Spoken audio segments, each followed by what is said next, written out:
What is up, my friends? We are back for another weekend comic book haul, this time for August 1st, 2018. Thanks for hanging out. If you're new, thanks for checking out the channel, giving the channel a shot. I really appreciate it. If you see anything that you like, or just like the vibe of the video overall, make sure you give the video a like, share, subscribe, chat with me in the comments, and definitely chat with me in the comments if you subscribe so I can give you a thank you personally, because I appreciate all you guys. If you're a current subscriber, you know you guys rock. I tell you guys every week. And I'm happy to. You guys keep me going. There's a lot of positivity in the comic book community, so I love it. I love watching everyone else's videos. I love seeing what you guys got and chatting with you guys. So everyone out there doing videos, keep up the good work. Subscribers, thank you guys for supporting us and keeping this exciting. I have about 13 books today, so I'll get right to those in a second. I love Saturday comic book hauls because they can literally be any book. I try to keep books that come out on Wednesdays within that Wednesday comic book haul video. But, you know, when I order from Midtown, you know, things arrive on the weekend, so I include those on the Saturday videos. This week I don't have any from Midtown. These are strictly 2 local comic book shops that I went to. So, fun times. First we have The Seeds. Now this got my attention when I read the description, and it says that this is an eco-fiction tech thriller. So anytime the word thriller or horror is involved, I'm buying it. No questions asked, take my money, please. And the fact that this is a #1, I have to grab it. You know, we can't grab them all, but whenever I can, I make sure to grab #1s because you never know what things turn into. Then I'd rather have it now, you know, for the couple bucks that it costs, instead of chasing it later when it's, you know, 60 bucks or something crazy. You know how that goes. But The Seeds, David Aja.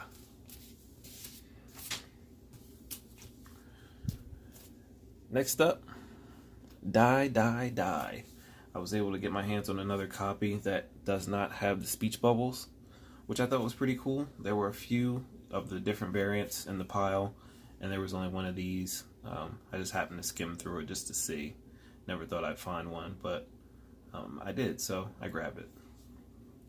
I'm not sure what the price is on these now, but I know it jumped up a little bit last week or the week before. Shanghai Red, issue #1, the A cover. Now this was recommended to me by one of my buddies at a local comic book shop that I frequent, one of the workers there. He always gives me great recommendations. He helped me out a lot when I was first getting started. So as long as he keeps on recommending great books, I'll keep on listening to his recommendation. He does a great job, and I really appreciate it. So I'm sure I'm going to love this book. I just haven't had the chance to get to it yet, but I will tomorrow and let you guys know what I think. So that's Shanghai Red #1. And this is Shanghai Red #2, the B cover. Really love the artwork on this cover. That red really pops for me. So can't wait to see what it's about. I'm sure it'll be great.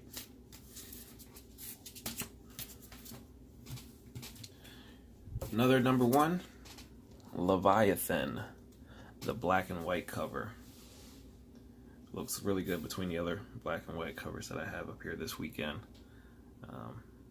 Hearing good things about this story. Haven't read the description yet, but just talking, you know, and really briefly to people in the shops, you know, do you like it? Yeah, I love it, kind of thing. Or I liked it. So there's that. X-Men Wakanda Forever. Love those white backgrounds. I got this when it came out. It was in my last video, but I had to grab it again. I saw it, you know, it had my name on it, so I grabbed it. Sweet cover. I think that came out last week. Infinity Countdown #4, the B cover. The first cameo appearance of Requiem. I messed that up a little bit in my last video. There's a lot to keep up with, that's for sure. I'm sure all of you know that. So glad to have this one. I think this is sold out online, so it was cool to see it in the shop, so I just picked it up.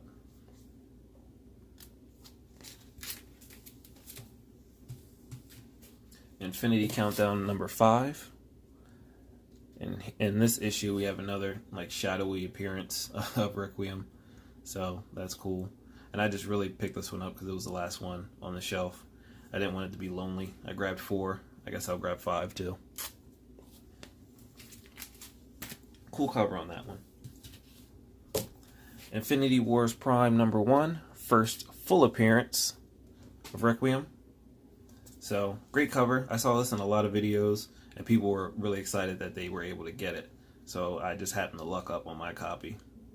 It was just sitting there today, just waiting for me. I love when I can find things on the weekend. It's like a treasure. It's like it's been sitting here all these days, and no one's picked it up, you know? So, I always get excited when I can get something good like this. So...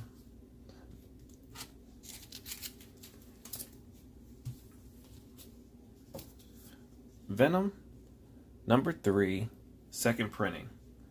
I wish I could tell you guys that I've read Venom and I'm up to date, but I have not read one issue, and I have no idea why. I just have not made time for it, but I will definitely make time for it tomorrow. I know people are loving it, and I hear nothing but great things about this run, so I'll make sure to get to it. Great cover, great cover. So that's issue number 3, second print. There were a few copies left of issue number 4.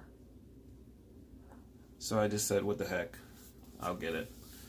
I already have 2 copies, but, you know, you never know. And we got to grab those keys, right? So that's what we're doing. In my mind, I'm always going to flip 1 or 2, but that never happens. I just end up holding on to them. Venom number 4. Another recommendation for my buddy at the comic shop, Batman Creature of the Night, book 1. Love the premise of this book. Can't wait to read it.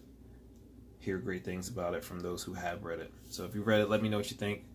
Was it what you thought it was going to be? Was it better? Was it worse? Let me know. Batman Creature of the Night, book 2. And Batman Creature of the Night, book 3. So last week I did a poll, and it was asking which comic book era has the best art in your opinion, basically. So I got a lot of well, I won't say I got a lot of replies, but I got some replies. And those who did reply, it seemed that most people thought that the modern era has the best art in their opinion. And when I talk to people about why, or when they share why, they all pretty much say the same thing, and that the technology to create the art is much better than it was in the past, which gives people a better ability to create, you know, fantastic things. Not to say things in the past weren't fantastic, but the what you can do today is a lot more expansive than it was in years past, which makes perfect sense. And there were a few people who were really digging the artwork in the Silver Age. There were no submissions or replies or people who thought that the other eras were their favorite. So just cool to to find out, to see, to get a gauge of what people think out there. So that's always cool. So this week's question is, are you excited about DC Black Label? I am personally myself. I really like the fact that they don't have to stick to the DC continuity, and they can kind of go off the cuff and make things their own. So I'm really excited to see what will come out of that. I really liked Batman the White Knight, so it'll be along the lines of that, kind of just, out of the blue, you never know what you're going to get kind of thing. So from reading the descriptions of the 6 different titles, it seems like it's going to be a great time. I'm really interested in reading the Batman stories and maybe the Superman story if I get around to it. But I'll put up a poll. Tell me if you're excited for it. Yes, no, kinda, something like that. And just talk with me about it in the comments. Appreciate you guys for taking the time to watch the video, hanging out with me. Can't wait to chat with you guys. Now, you can get back out there and grab those